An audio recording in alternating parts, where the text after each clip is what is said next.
आम आदमी पार्टी के नेता और राज्यसभा सांसद राघव चड्ढा ने बीते दिन कहा कि हमारी लड़ाई किसी घर या दुकान को बचाने की नहीं है, बल्कि भारत के संविधान को बचाने की लड़ाई है। राघव चड्ढा की ये प्रतिक्रिया दिल्ली हाईकोर्ट द्वारा उनके आधिकारिक आवास के आवंटन को रद्द करने के ट्रायल कोर्ट के आदेश को रद्द करने के बाद आई है। उच्च न्यायालय का दिल की गहराइयों से धन्यवाद करना चाहूंगा, क्योंकि आज उन्होंने एक महत्वपूर्ण फैसला सुनाते हुए न्याय की जीत और अन्याय की पराजय सुनिश्चित करी।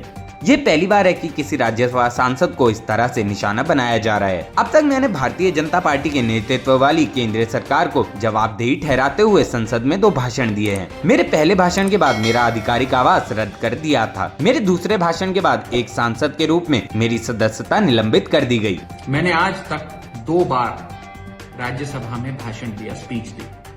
जब पहली बार मैं बोला राज्यसभा में, अपनी मेडन स्पीच दी, उसके कुछ ही दिनों बाद मेरे सरकारी आवास को कैंसिल करने के लिए मुझे चिट्ठी आ गई।